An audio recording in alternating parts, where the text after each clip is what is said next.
Hello, everyone, and welcome to our first panel, big panel here we have today on Industry 4.0 Club. I'm joined here with my co-host, Ira Sharp, and with 4 other panelists, and I think we're going to have a really, really great conversation here today. This is our Tuesday, what we call Room on Industry 4.0 Club, where we typically talk about technology and future. And we are, again, we're joined here with a great panel, and we're going to talk today about equipment as a service. We had a introduction to this earlier, like 2 months ago, I think, where Ralph Rio from our ARC was kind of introducing this topic for us, and then we've kind of been mulling around it a little bit and thought we want to talk a little bit more about it. And Ira, he thought we were going to set up a panel here with some of our contacts and followers that are very interested in this topic as well and has some experience on it. And so we are joined by Ryan Trees, Nikki Gonzalez, Kevin Bowers, and Aviv Levin, who will go around introductions here, so you all get introduced here. But just it's a great group of people here that's going to help us get a little bit better understanding of equipment as a service, where it is today, where it's going, and what the future of that is. So we are on LinkedIn Live. So anybody watching us here now live will be able to add comments and questions into LinkedIn Live. So please do so, and we'll monitor that and see if we can get some of those questions answered as well doing this. But I said we got a good panel here. I think we got enough topics to talk about. But we do actually appreciate questions whenever you have them. So please feel free to add questions into LinkedIn Live. And again, thanks everyone for being here. We love having you guys come either to our LinkedIn Live conversation or to a Clubhouse conversation, and encourage you to come back and join our rooms in the future. You can find our schedule on www.industry40club.com or on Clubhouse as well when we have our Clubhouse events. They're typically every day from Monday to Thursday, 12:30 Eastern, around that time, with various topics around technology, process, people, etc. So please continue joining us. And we'll be right here to talk about this great topic around equipment as a service. Real quick introduction. When I am not here with these great people, on all these events we have here from Industry 4.0 Club, my name is Jan Pingel, and I am a product leader from Ingersoll Rand. I work with digital solutions, IoT, where we are trying to make our equipment smarter and connected. And before we start with the rest of the panel, let's hand it over to Ira to introduce yourself as well, Ira. Thanks, Jan. Hey, everybody. My name's Ira Sharp, and my day job, I'm the director of marketing at a company called Phoenix Contact. I make industrial electronical equipment responsible for all of the automation components. It's safety systems, I/O, PLC, network infrastructure, cybersecurity in the US. And just really excited to be part of the Industry 4.0 Club, joining this every week, talking about different things that dig into all of the areas of Industry 4.0 and IoT Smart Factory. And today, in particular, looking at this EaaS topic, equipment as a service, this is just something that I'm super interested in. You might say geeked up about. I just think I think it's a great topic, and I think it's something it's definitely on the leading edge. And I think we have a really good panel here to really dive into this topic from a couple of different points of view. So hopefully you guys enjoy it. And to give you an introduction to who we have on the panel, I'll move to my right here and introduce Nikki, or Nikki can introduce herself. Sorry, but I'll give her the mic here to give you an idea who she is and what she brings to the table. Nikki. Thanks, Ira. Nikki Gonzalez here. I'm head of partnerships with QuoteBeam. It's a new marketplace for industrial automation components, and we really connect mainly machine builders, panel builders, and anybody that owns equipment that needs spare parts. Right now, supply chain is pretty crazy. So we work with a lot of distributors of industrial automation all over the US, as well as all over the world. And one of our main goals is to bring a lot of that dark stock that sits in the back of distributors' warehouses that maybe isn't as easily connected to the internet as it should be, to a central place. And as we're working with all of these stakeholders in the industry, we're also very interested in and starting to work on some initiatives when it comes to equipment as a service. I personally have 15 years experience with industrial automation, started with machine vision systems and motion handling systems, and then have done some stuff with IoT as well, with mostly monitoring temperatures and things like that in fridges and freezers. And we've been offering that as a service, including the equipment, for the last 10 years or so. So I'm really excited to see this become more mainstream for larger installations. Awesome. Thanks a lot, Nikki. I think it's great to have you here and your experience and everything you can bring. Ryan, can you tell us about yourself? Yeah, thanks, Ira. My name is Ryan Treese. I'm currently with Telit as a business development manager for the industrial IoT software platform. So we're working a lot with global manufacturers and their equipment providers, machine builders, system integrators, however you'd like to call them, lots of different terms, but we're working on them building different solutions. So equipment as a service is very top of mind for us, and excited to talk with you guys today. Thank you. Awesome. Thanks a lot, Ryan. Kevin?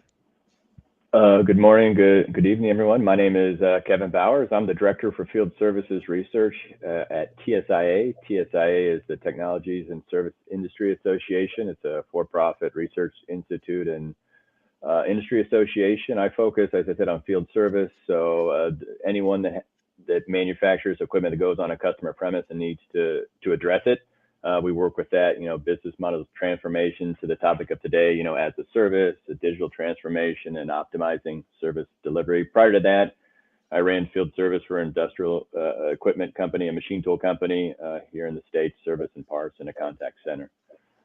So great to be here. Awesome, Kevin. Thank you so much. And Aviv?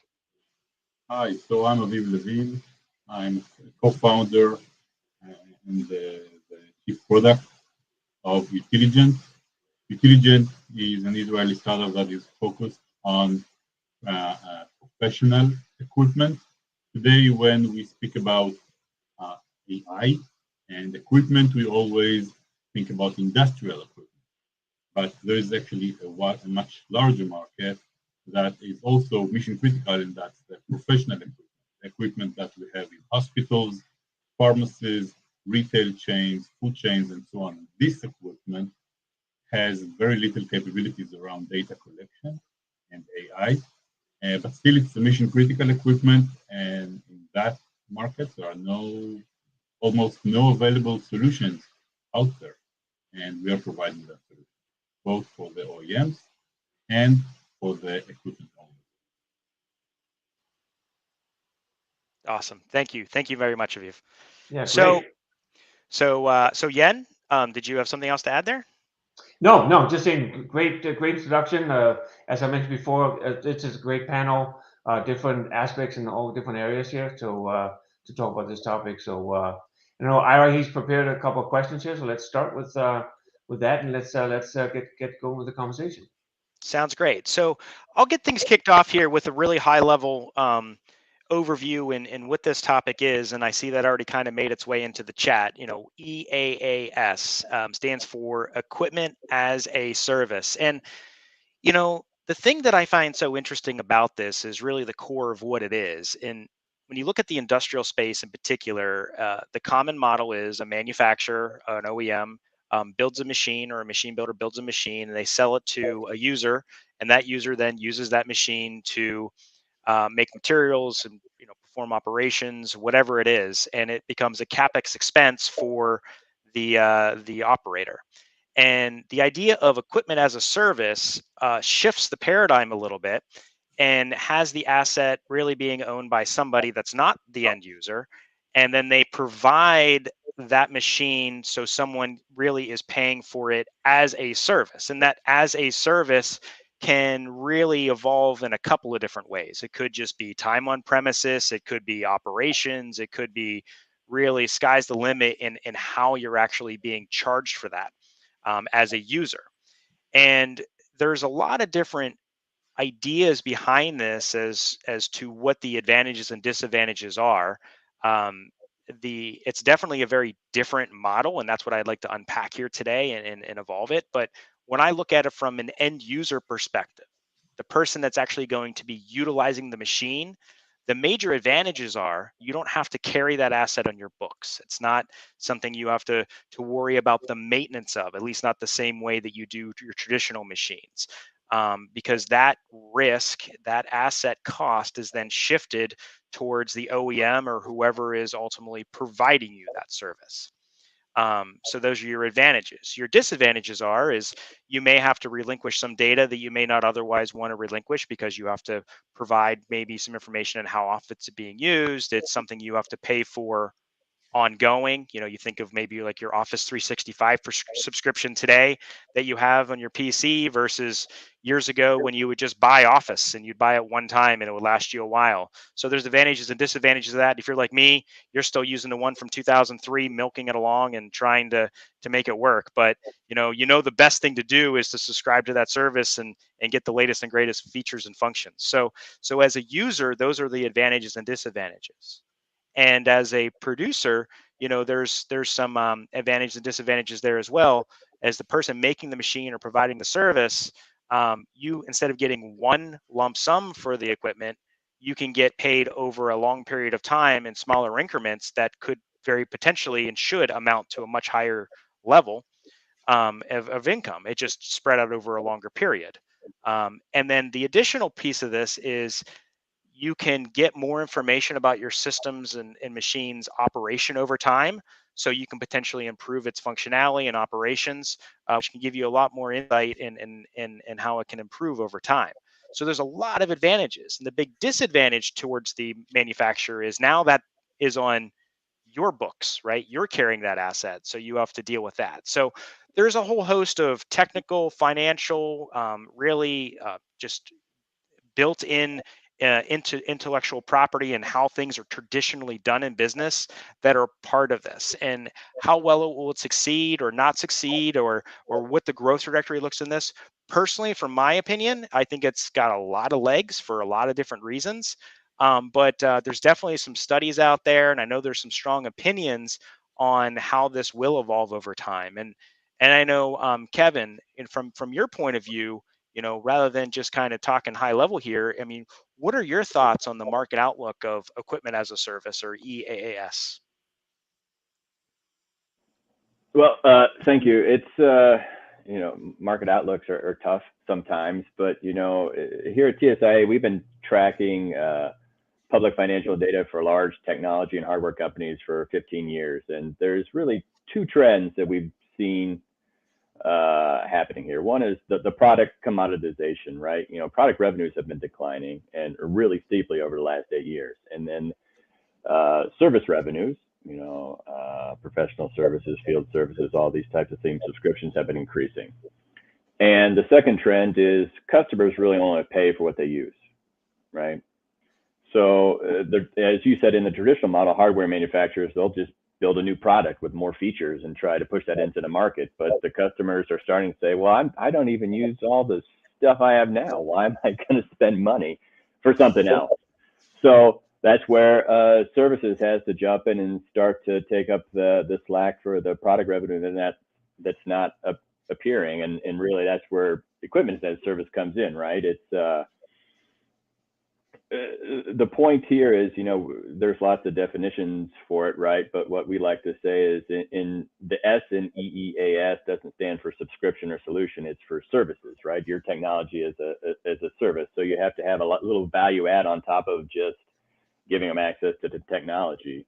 And, customers want simplicity. So what's more simple than paying for the output, something that gives them an outcome, whether it's more revenue, less cost, or some sort of risk mitigation. So I think, like you said, for industrial equipment, and as Aveen said, in professional equipment, it's not really started yet, but it's coming. You look what happened in enterprise IT. It got ate up by that type of stuff and people in the cloud. So it's an undeniable trend coming for equipment manufacturers. So do you build the capabilities now?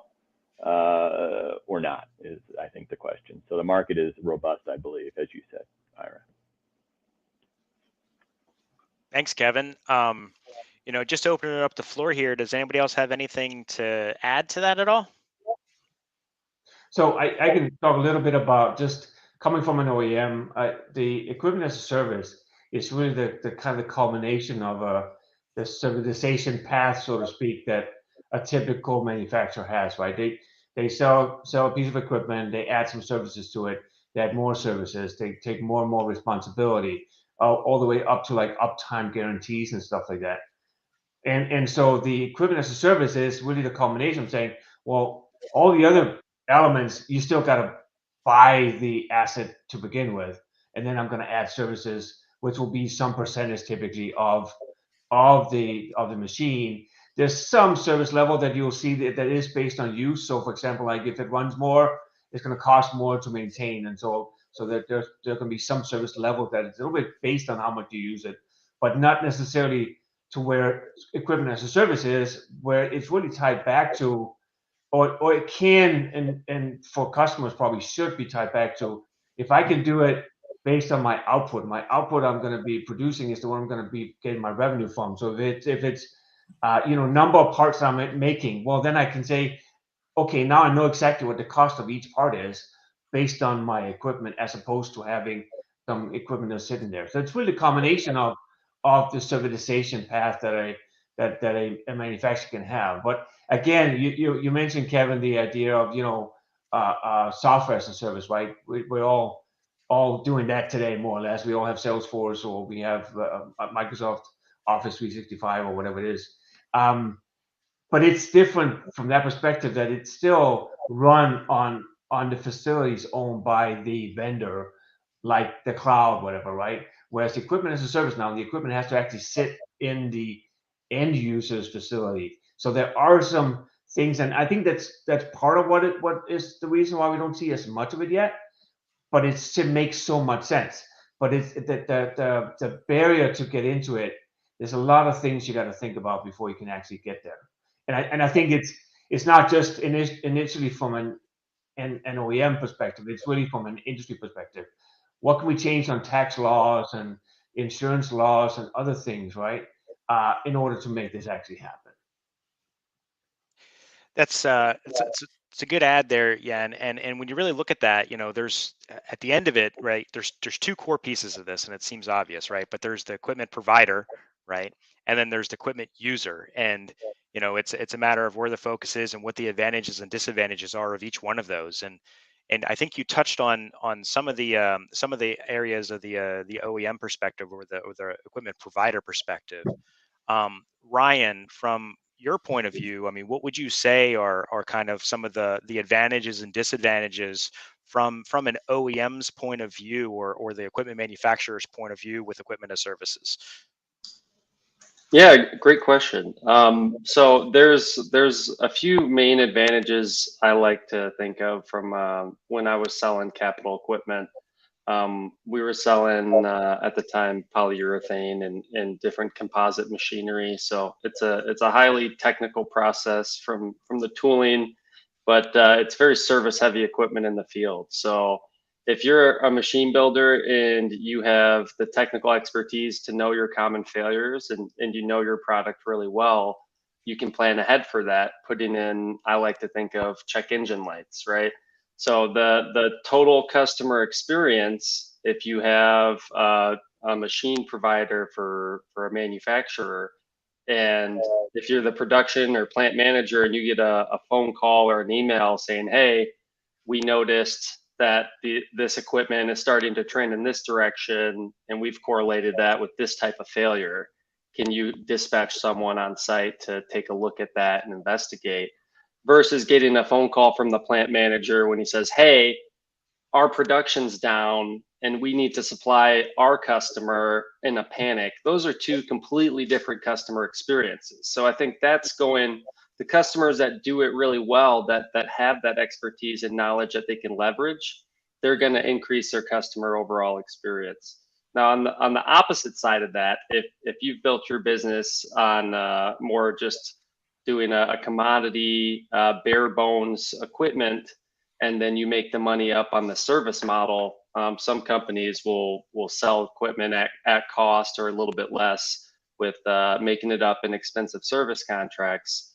If you don't have that engineering and expertise and quality of goods, well, now that's your responsibility in the field. So you're going to be the one that's going to be paying your employee to fly out and replace that part, and that's going to be a net loss for you. So I think depending how you apply these and which check engine lights that you're able to correlate on your equipment, that'll determine the performance and the advantage or disadvantage there for you.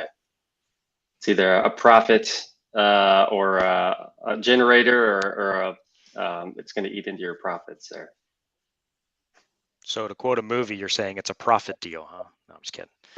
But, no, I mean it's excellently put, right? So I mean it's all in the name of making more revenue. I think both for the end user and the OEM. The OEM can make more revenue on their services and over time and these kinds of things, and the end user can make more revenue by having a machine that's better performant and serviced in the correct way and just maintained in a way that maybe they couldn't do on their own because they don't have that integrated or that integral knowledge that you mentioned. So that's some really good points, Ryan. Just to open it up to the floor, did anybody else have anything to add on the idea from a provider, from an equipment manufacturer's point of view, and what the advantages and disadvantages are? Yeah, I'll jump in here. I think again, there's a lot of layers to this, right? It's when you're an equipment manufacturer, you have to buy the components. You're generally not manufacturing everything yourself, right? So you're having to now probably buy all of the equipment and put that on your books. And then you have to stock all the spares, right? You should be monitoring everything. And that's one of the advantages and disadvantages is you should have access to all of the data from your machine. And you might need to redesign your machines with components that are monitorable or put a system in place that monitors everything. You really want to have preventative maintenance, like predictive maintenance down so that you know what components are going to fail before they happen on the floor, before your customer calls you. You need to have a maintenance, an MRO program for your machine because now it's no longer on your customer, it's on you, right? Do you want to stock those locally? Do you want to have a network with the suppliers that you already work with? Are you having them stock those spares? Or do you just have a good network of suppliers that can take your call and ship your part out when you need it? There are a lot of considerations there and, extra costs, but at the same time, as you modernize and upgrade your machines to be connected, there's a whole host of, potential advantages over time that you can gain from looking at that data, collecting it from multiple different facilities, learning about the failures that happen, and then you can better predict what that's going to be. So it is a learning curve and it'll take some time to take a legacy machine that's been designed to just go sit out in the field and the customer has to worry about when a part breaks, to a more predictive model that then you can be cost effective on the services when there are failures. And over time, as your machines learn together, you can start to be much more predictive about that. And then you don't have to worry about, are you going to lose money on flying somebody out to replace the part? Because you will know well in advance before that happens. And you can know that you can learn that so much better when you can aggregate the data from multiple different machines at different customer sites versus just a single machine at a single location. Yeah, it's a really good point. I mean, it's actually one of the things that personally really intrigues me about this whole topic as equipment as a service, as much as it is from a financial point of view, and which is the major element. But thinking about it from an OEM's perspective and making a machine and not just sending that machine out into the wild and then never updating it again because it costs too much to update it, because then I become non-competitive in the market because I'm just got to turn these things out as quickly as possible, but making it so that I can evolve it over time in the customer's hands, in the end user's hands, and have it be a better performing machine, better maintainable machine. It's huge. And I always think of Tesla in this, and I know it's not equipment as a service necessarily, but it's still an improvement of a machine over time through data analytics and the software updates that they provide their cars and these kinds of things. So it's a great insight there, Nikki. Aviv, I saw that you were going to add something as well. Did you have something else to add? So yes, maybe to add to Nikki's points, the other contribution that equipment as a service provides is business sustainability, because when your business models are mostly built on one-time sales, there are many factors that influence these sales, both going up or down, whether these pandemics, wars, shortage of supply of parts and supply chains. But once you're adding the layer of subscription, of long-term contracts with your customers, you're getting a smoother revenue to your business. And these streams are consistent because they are long-term, because they are recurring, and they are built on a different state of mind for you and the customer. This is a very important value, both sides. Yeah, that's actually a very good point. I mean, I think Ryan got a little bit of that, and Nick as well. Is that you got to do better, right? You can't just do what you've been doing with your machine and then go in and sell this equipment service. You got to come up with a better machine, a better way to run it, more efficiently for you and more efficiently for your customer, right? So when we're talking about Microsoft doing Office online, right? Well, there's a technology there that you got to deploy, you got to develop that, and Microsoft, as many of the other ones, that develop their cloud capability, right? As an OEM, you got to develop your IoT capability, your analytics capability before you actually go in and do this. And so I think Kevin, he had a couple of terms around that, but there's the period where you are developing your IoT. So getting into this is going to cost you initially for you to get to that revenue, and then once you have the technology and you switch over, it's going to cost you again, because now you're not selling that 100% of the asset value that first year. You're only going to sell maybe 30%, right? And so now your revenue is going to be down for the first couple of years until it's going to grow and be at a good level, as you're saying, Aviv, where you're now getting more annually than you were before, right? So there's definitely some hurdles there that as a business, you got to, especially if you're like a Fortune 500 company, you got to now communicate, hey, we're going to change a little bit.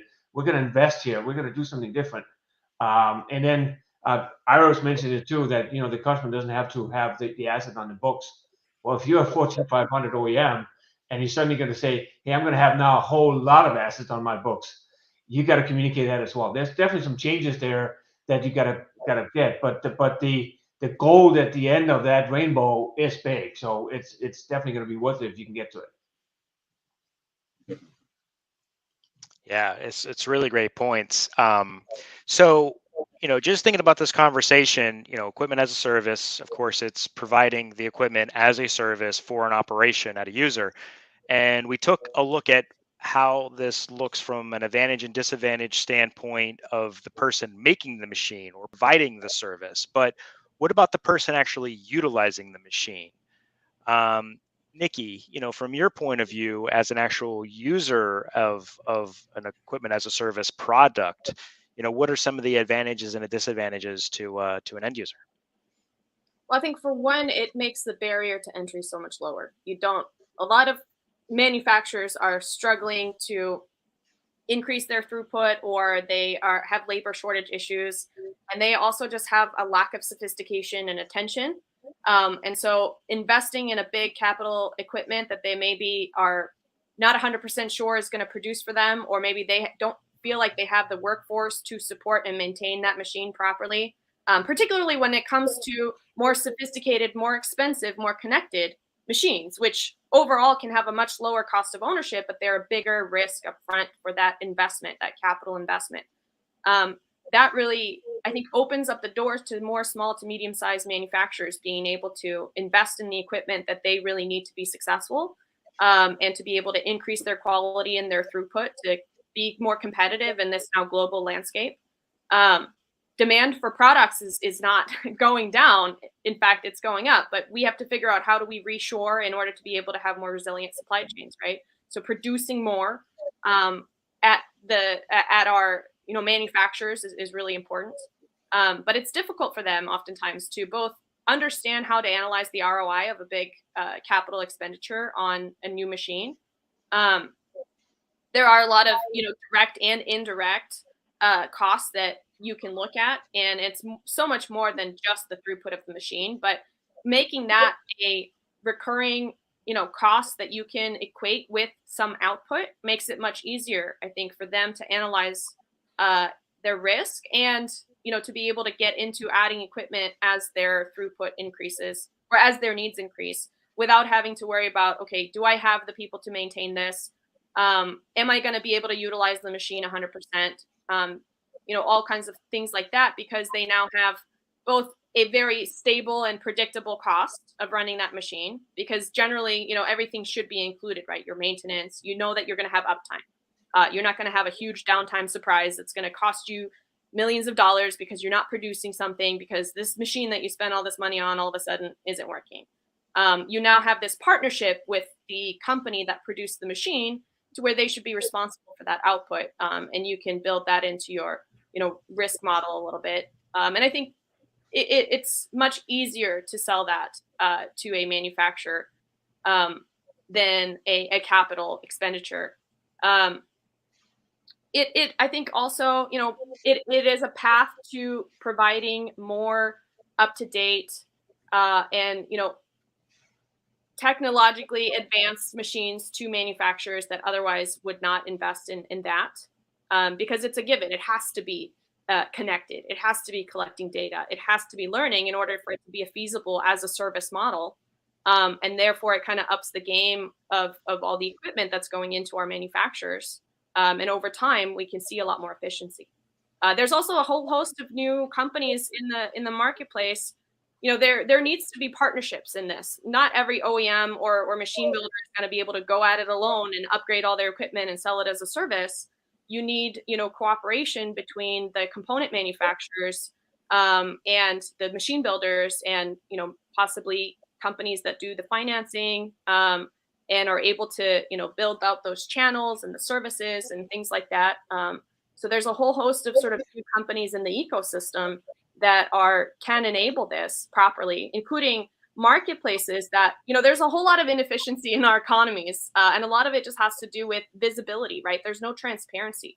You have a company down the street that maybe has downtime on a machine for, 8 hours a day. And, maybe somebody across town could use those machines to produce something, but they don't know that. Neither one of them know about each other. They don't know about that idle time, that downtime. Whereas if we have more of a network of connected machines, there are marketplaces now that you can sell your excess machine time to somebody else that needs to produce that product. And I think over time, as we get more connected equipment and these services are all online, you can start to see a lot more optimization in the economics of this as well. So where companies can, monetize their downtime and reduce their risk. So there's a lot to it. It's not a very simple answer, but from an end user point of view, it's lower risk, it's easier to adopt, and then you can specialize in what you do, which is make your product really well. And maybe you can focus a little bit more on your employee culture and hiring people that would love to come work for you, because they get to do more of their job and what they do well, instead of having to worry about putting out fires and emergencies with parts down or things like that. And as everybody gets more efficient, we can have, manufacturing also as more of an attractive industry for people to come into, to work with these new machines. Yeah, I really like your point on like the machine has to be better. Or becoming better, right? So it's not just that you have a better connected machine and it's more reliable, but you're making a connection with your customer and saying that machine's also going to be improved. Next year is going to be better, and after that's going to be better because I have access to upgrade it.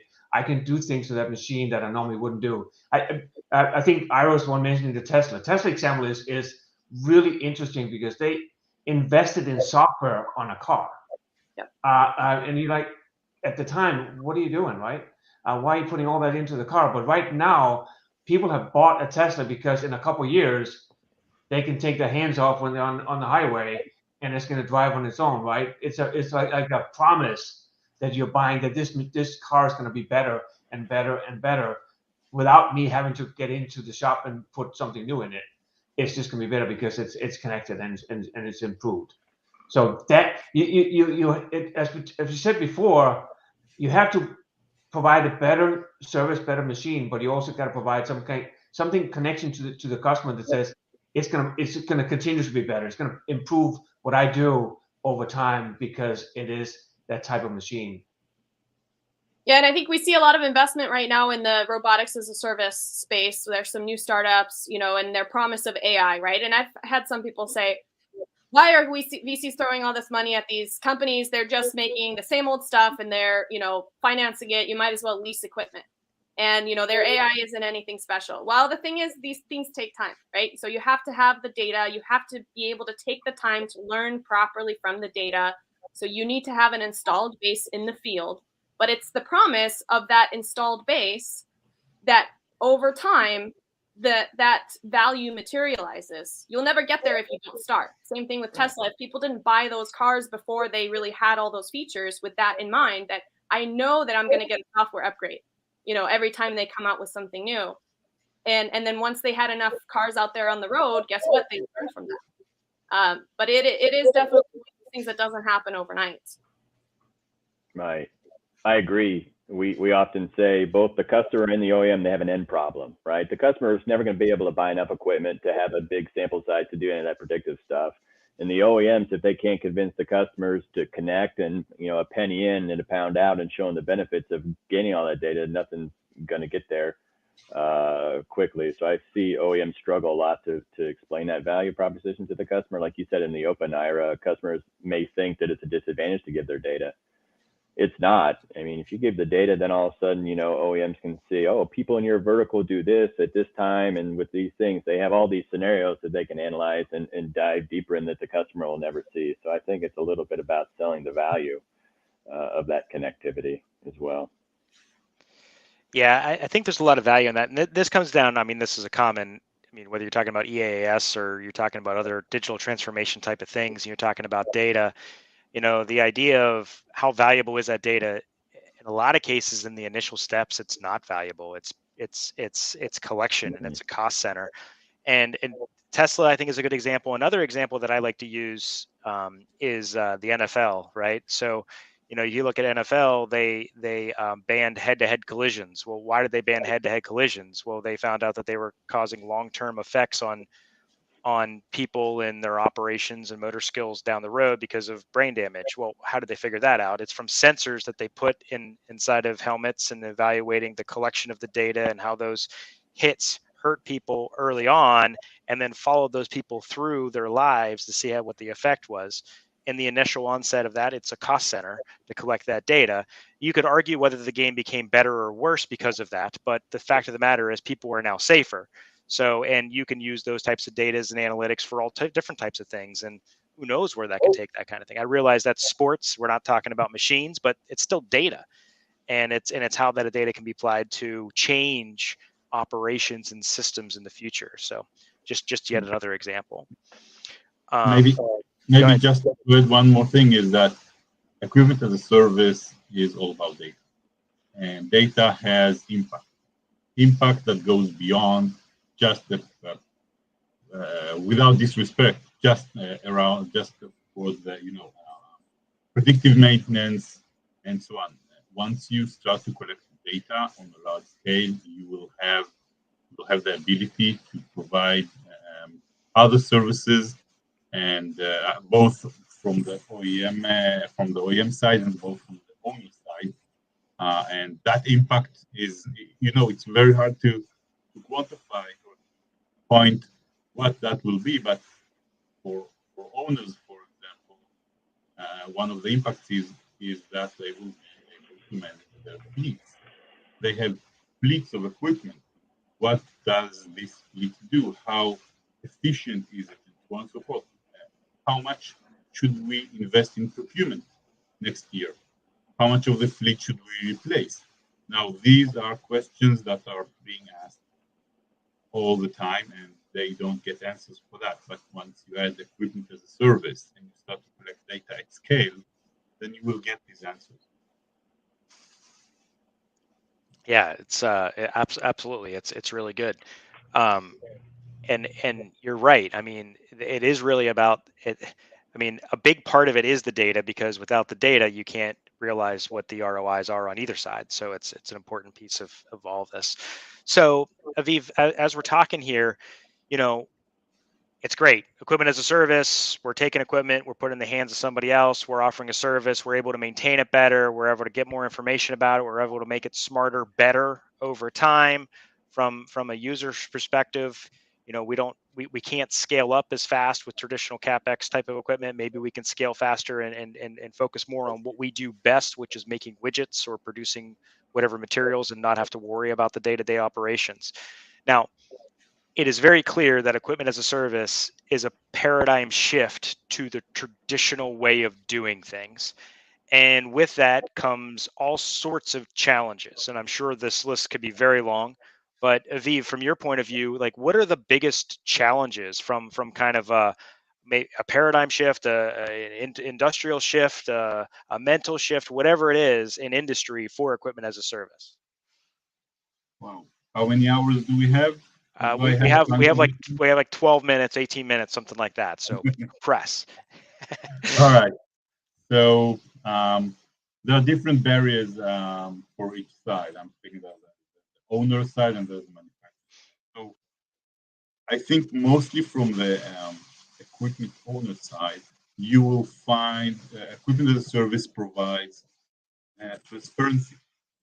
Now, with transparency comes knowledge, and that's a very big shift for them, because today fleet owners don't have much knowledge about what's actually going down with their equipment fleets.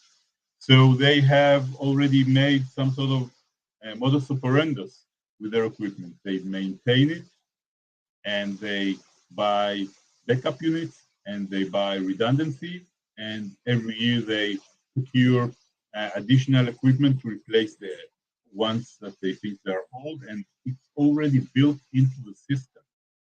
And now, once you add transparency and insight, and you can show them which equipment should be replaced, where do you think that there is an operational risk, or that there's going to be failure soon, they need to react to that. They need to be actually proactive, not reactive. And that's a shift that we've heard several CEOs and CFOs say that they hope that their teams will be able to cope with that information. I'm not sure about that. So this is one surprising but typical insights that we got when we spoke with equipment owners. When you talk about equipment manufacturers, about OEMs, then it's a little bit different. First of all, I think the first one will be around organizational DNA. For decades, these companies have been focused around manufacturing and selling. Manufacturing and selling. This is what they do. They do it pretty good. But now, once you add equipment as a service, for example, sales teams need to learn how to sell software, which they don't know. Sales team needs to learn how to sell subscription and long-term agreements as part of the first sale. And this is a significant shift for them. Not everyone is sure that it's worth the effort. The organization will need to add significant service teams to support the equipment that is out there, because, as said previously, now the responsibility shifts from the owner to the manufacturer, and that's a big issue for them. And also, another topic that concerns manufacturers is the fact that till today, customers were actually far away. There's the manufacturer, there's the local service provider, and then there's the customer. Now they need to be around, engaging with the customers directly. And these are skills that they will need to add to their organization, and it's not a simple thing to do. The last topic that concerns them most is around technology. Equipment as a service is a solution that comes with a very thick layer of AI. And AI is not something that OEMs, and I'm right now not talking about Siemens, Bosch, and these huge guys, I'm talking about all the rest of them. They don't know much about AI. They don't have the skills, and at the same time, they're asked to shift towards equipment as a service and bet on that technology that they are not familiar with. They don't know how to manage that. They don't know what will be the outcome of that, especially not in the beginning. So that's a significant leap of faith from their side. That's about that. No, that's some very good points. I think we kind of walked around those a little bit here today anyway, too. But I think you really made it concise around, this is not a technology shift. This is a business model shift. And when you do a business model shift, you got to go through the entire company, including stakeholders and investors, to say, hey, we're doing this today, and now we're going to be doing this tomorrow. That means that there are going to be some people in your organization that need to do something different, or not be there anymore, because that's not what we do anymore. We do something completely different. And the other thing too is, as you say, the distance between you and the customer. You have to think about that. You have to have an organization that's just not in your facility. No, it is. If you have if it's a regional service, well, you got to have a regional presence. If it's a national service, you got to have a national presence. If it's a global service, you got to have a global presence. You got to be close by so you can help your customers do what they need to do. And then there's the other thing too, is that salespeople are always talked about being consultants, right? In some level, especially in my side when I was in software and industrial automation. It was like consulting the customer. What's the best thing you can do here? We'll help you improve. In OEM, it's not as much, right? Because a lot of OEMs have machinery that the customers know very well. But now it becomes again a consultancy thing. You're selling a long-term relationship. You're going to sell. Why am I going to pay over time more than I would if I just bought it from the competitor right now and paid their 5% of the value service a year or whatever it is? Why am I now suddenly paying 30% of the value of the machine every year for the next 10 years? Because you're getting that much more and you're getting something different. So it, as you say, really, it is a completely change of the entire organization, and it's something you got to prepare for too, from the perspective that it's not overnight. It's an investment in both people and technology and systems that you got to put in. before you can actually make that switch. But as I said before, the goals, the pot of gold is at the end of the rainbow, and it's a big one, or can be. So thank you very much, Aviv and Jan. I think that's a great overview of kind of some of the shift in traditional models, and there's probably some other things that we could continue to unpack there. And I know it's a deep well of a lot of different aspects, and even from a finance, legal point of view, and on and on and on. There's a lot of things there. As we near the end of the program here, one of the things that I'd really like to do is, as a group, is there anything that sticks out as a use case or an example that you think lent itself well to equipment as a service? Because I think that would be good for the audience as well as myself in kind of understanding it a little better. Is there anybody that has anything that they'd like to share? Silence. No, I can jump in. Okay, so Go ahead, go Jan. ahead, Nikki. I was gonna say just two examples from me. One is kind of something that we've been doing for a while, but it's monitoring fridges and freezers in grocery stores. Seems like a fairly simple thing, but most of them are still walking around with clipboards recording temperatures, from sensors that probably haven't been calibrated in 10 years. There's a lot of advantages when it comes to product spoilage, liability, audit compliance, things like that. And so we've been providing this, a company of mine, not Quotebeam, but for 10 years now, and working with the refrigeration service technicians and companies as a sales channel, because they're also the ones that have to implement and run the field service. We are not going to support that in places around the country, right? So it's a network, it's a partnership with the already existing field service team. We provide the hardware and the software and the data analytics to them, and they use it to service their customers better. And then the customers get the benefits of having their equipment, no downtime, because the field service shows up before they know that there's a problem.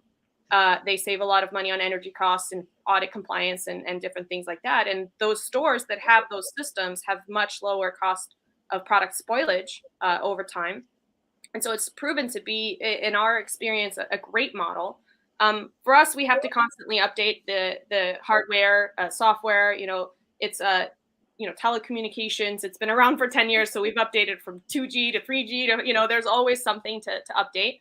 But we're also learning as we go, and now adding AI to the system as we have a number of locations in the field that have provided us with the information, the data, and then the field service technicians that have been able to label that data with all the different types of failures, what they did, what worked, how they were able to prevent things. And now it's time to act on that data with AI once we have the learnings that we need.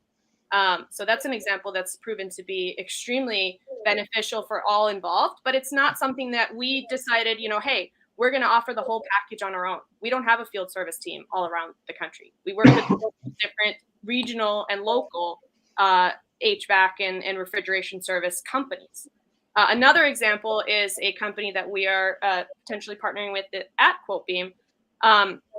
So I'll keep the details, light, but we're talking about automated restaurants, and the operators or the owners are not factory owners. You're talking about restaurant owners. They're not people that have technicians on hand or inventory for spares or MRO programs, right? They don't know what they're going to do if their equipment breaks down. So we're partnering with a national field service company to do the service. We are handling the MRO and sort of the replenishment of spare parts through Quotebeam, because that's a part of our business model. We work with regional distributors of parts all around the country. So again, it doesn't have to be one company.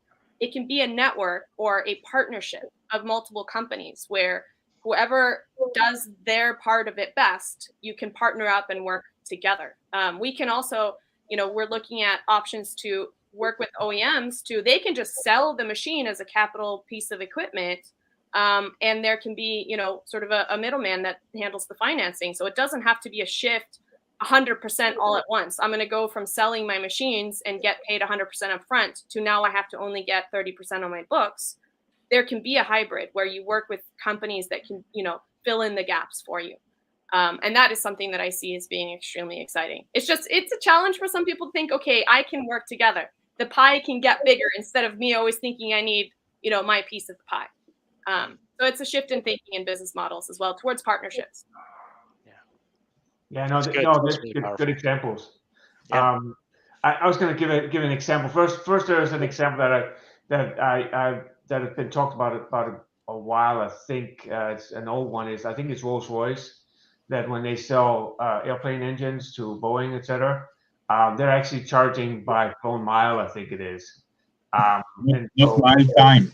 It's about time. flying time. That's right. Yes, yeah. So that's a good example of at least, now I know exactly what my cost is based on what do I make money of. I make money of flying time, right? And now that's also what my cost is associated with.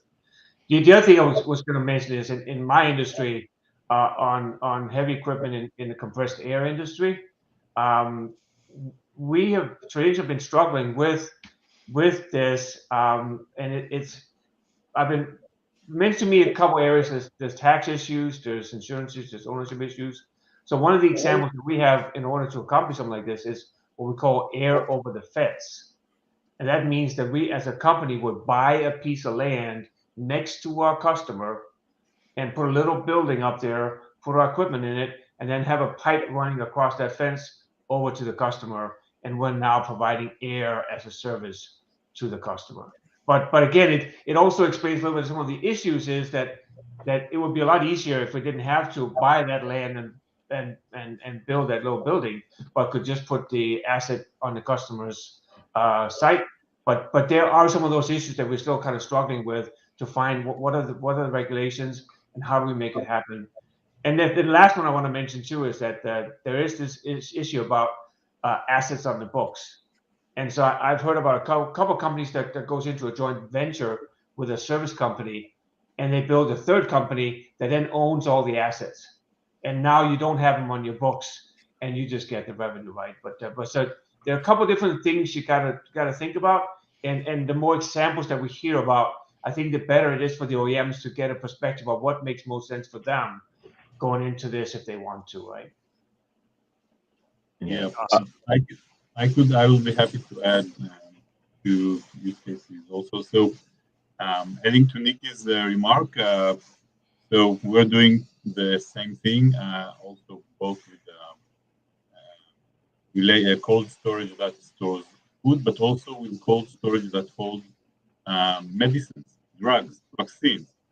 So think about hospitals, pharmacy chains, labs, life science labs, and so on.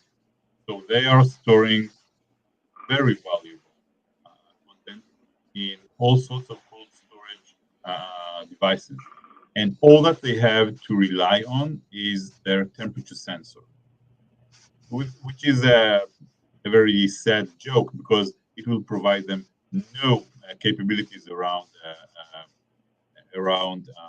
predictive maintenance or knowing the health of their fleets. So this is one very powerful example. Another example is with MRI and CT equipment. So I won't be able to go into details, but MRI and CT equipment are extremely complicated and sophisticated piece of equipment. The combination of computer and hardware. But despite of all this, all the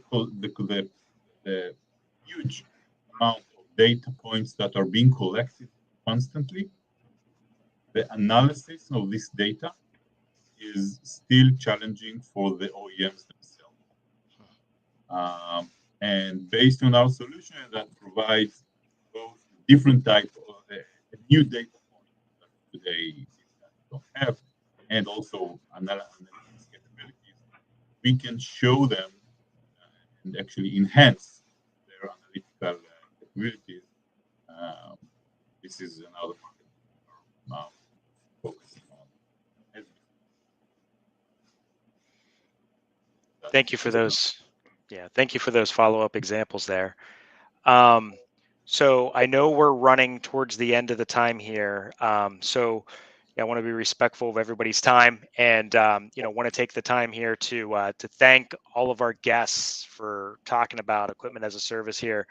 I think this was a fantastic discussion. I really do appreciate everybody sharing their insights and providing the kind of the overview of what it is, where it's going, how it's evolving, the different points of view from an OEM as well as from an end user, and then the different use cases and the challenges that are put in front of us. I look at it as a couple of the key things where making machines better and and really improving operations and thinking different moving forward, and how will that evolve over time.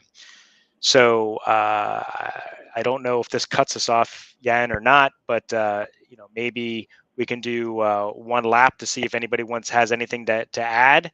And then from there, as we close this out, I definitely want to encourage anybody that's on here to give everybody that's on the line a connection, a follow, a possible follow-up message. If you have any questions, this is a great group, and they're very knowledgeable about the topic. And as you can see on many other topics as well, and I'm sure they'll entertain your connections in any way, shape, or form you may have. So, Nikki, from your side, is there any closing comments you have?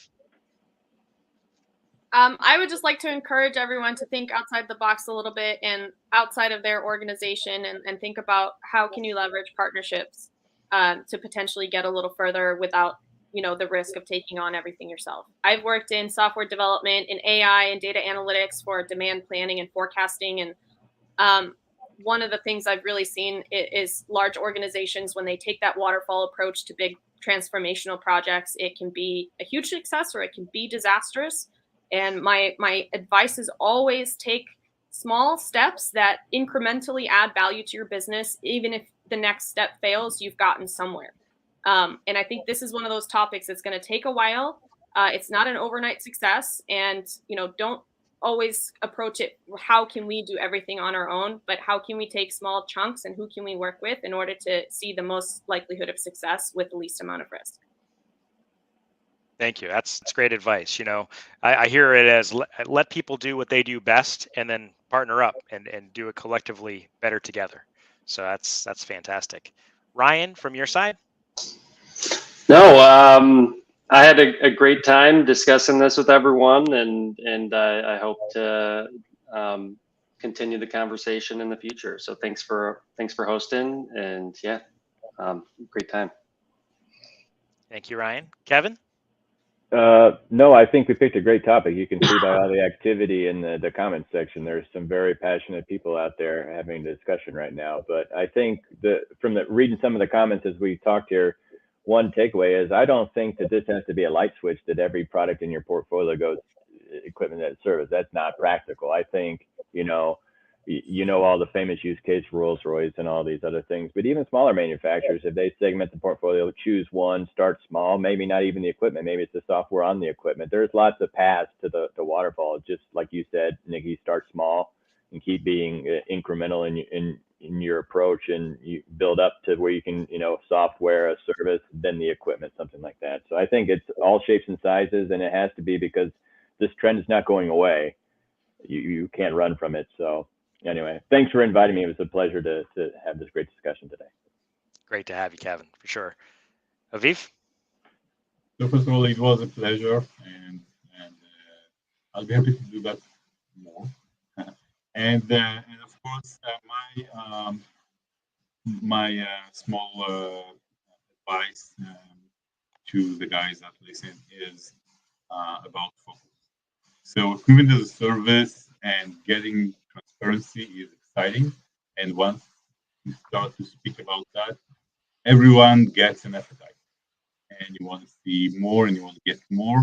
And that in many cases can lead to a failure. So when you do need to, I think, to adopt that concept and really choose wisely the places you want to start with. Start with these places. Don't be tempted to expand because it's really tempting. Have a quick success around these topics, and then Good advice. Yeah. So I think we're all centering kind of on the same type of thing, and start small and then evolve up to something a little bit larger for sure. Yen, any closing comments from your side? This has been great. I have really enjoyed this panel here. A little different format than we normally have, but I think I was kind of a little worried that we're just going to get to a couple of questions, but I think we got around a lot of stuff here, a lot of good conversation.